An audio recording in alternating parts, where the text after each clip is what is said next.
All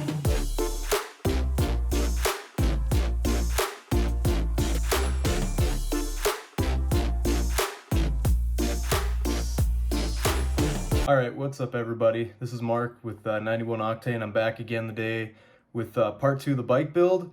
We're gonna finish this up today, hopefully take it out for a little bit of a first fire up and see how it does. Last time you saw me, we got the engine mounted and got it kind of set up, but then I was missing a part and I didn't realize it at the time, but I was looking for one of these, this little CDI box. This one luckily I actually had on an old bike that I'd done once before. That's why it's a little bit dirty and kind of crusty, but I'm hoping it's gonna work because I didn't want to have to order another one. So first thing off in this video, we're gonna have to figure out where to put that on the bike. There's a few other parts. The bike frame I got, I really wish I would have picked one with a little bit smaller tubing because I'm having a hard time finding where they're all gonna fit. But we're gonna cut to a time lapse and knock this thing out and then make the video about actually getting this thing fired up for the first time, so stick around for that.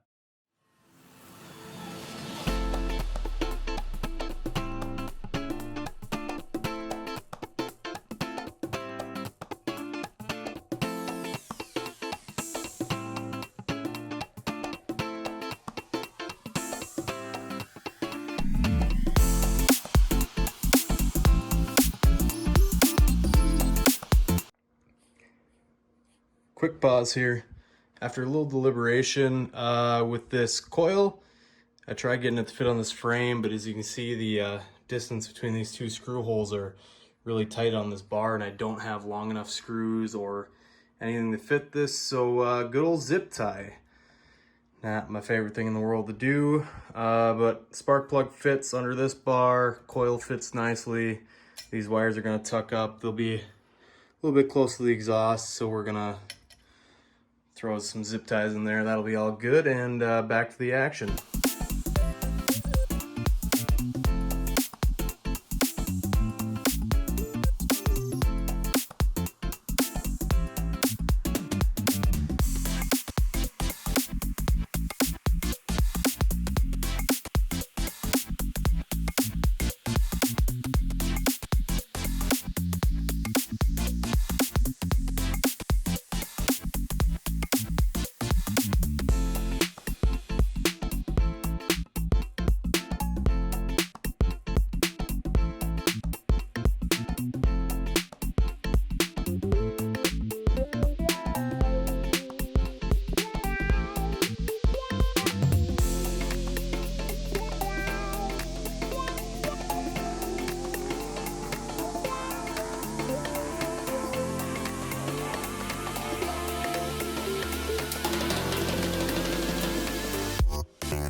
All right, everybody, quick status update. We got all the controls starting to get laid out here. Got the grips on, this one's on solid. Clutch over here, got your little pin for keeping the clutch in when you don't want the motor to start, pops out. It's a little touchy, I might have to try and adjust that, but I like to flip my gear selector, since this is a 7-speed, over to the left just because I feel like there's a little more room with the kill switch and everything over here and my brakes and stuff. So I just like to put it on this side because it's kind of an afterthought. Once you get the engine on here, obviously good look at the speedo that's on there. I took the little reflector off. One of these days I want to get an actual light up there once we get this running. Brakes are on. I'm not sure just how good this is going to be. I need to get the cables on to see what the throw is going to be like. There's quite a bit of distance, so I think it'll have plenty of throw. That's just cantilever brakes, you know, that squeeze around the rim. Nice thing with this though, so this pulls both the front and the rear brake. It's actually got slots for both cables to run in. And I think, I haven't messed with it yet, but I think I can adjust these so that maybe it'll pull the rear brake just slightly before the front so that you don't do any weird stoppies or anything like that. Just make it a little nicer to ride. I got the throttle cable running up into the housing here. Got throttlage, no return spring. That's actually in the carburetor, so just, you know, wherever you turn it right now. Get that fixed. Obviously your kill switch, you know, the wire's running down for that. We'll get that all wired up. I'm gonna keep going. Starting to get cool though. I can't wait to ride it.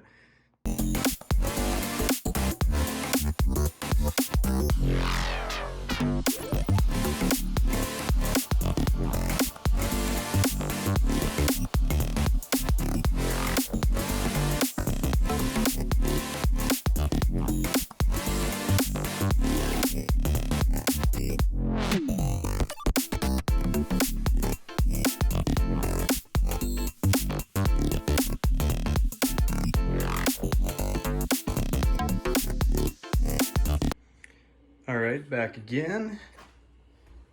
As you can now see, tip it up on the kickstand here. I pull the throttle comes back. Gotta tighten this down yet, but we get throttle and throttle return. Cable is running through a mess. I'm gonna have to, it's a lot of excess. I'm gonna have to zip tie it up or whatever. Got that dropped into the slide and all tightened down here. The only issue is, what I don't like about this being as tight as it is, it's kind of right up against the frame here. If it'll focus right here, which isn't the worst thing in the world, but the carburetor is actually sitting a little off center. Hopefully not enough to actually make a difference with how it runs. But I would like to get that squared up at some point. And we got the clutch cable in. So you press this pin down, hold your cable back. That allows your cable to pull your actual clutch arm here, which allows the gear, or the sprocket I should say, to be able to spin. You release that pin, clutch arm comes out, and tight. It's kind of ugly right now. I got a zip tie, and I kind of had a bunch of excess cable that I just wrapped around and tied because I didn't want to cut it off yet. And that's kind of once I for sure got this thing the way I want it, I'll be doing that later. Maybe, you know, one day, probably never. Anyways, last thing I gotta do for that is going to be the brakes. So I gotta tighten these up. This one's completely undone. Get this one tightened, but both of them need to go up into this brake handle here. Should be pretty quick. And then I think the only other thing we got is the fuel tank, which I am missing the nuts that go on these little bolts. Awesome. All right, I'll figure something out with that. All right, back to it.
All right, back with the bike build. Got really close to getting it done last night.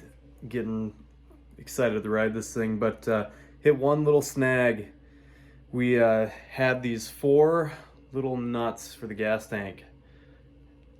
Just disappeared. Don't know where they went. Basically, just got to show you the bike here a little bit.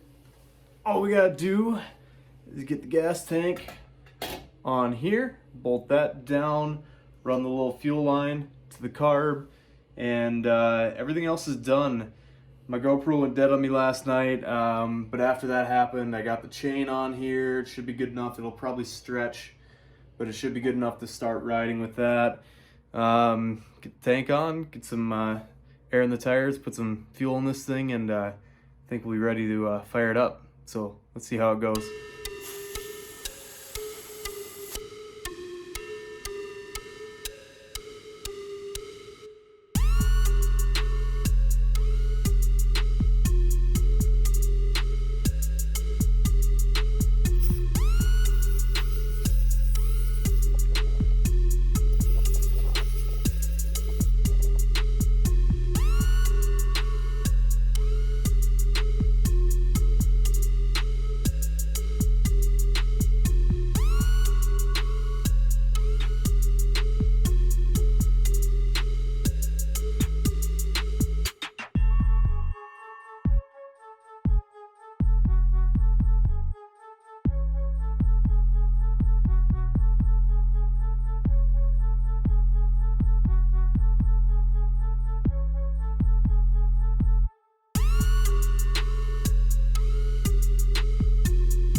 I hate to say it, but I'm going to be wrapping this video up a little bit sooner than I thought.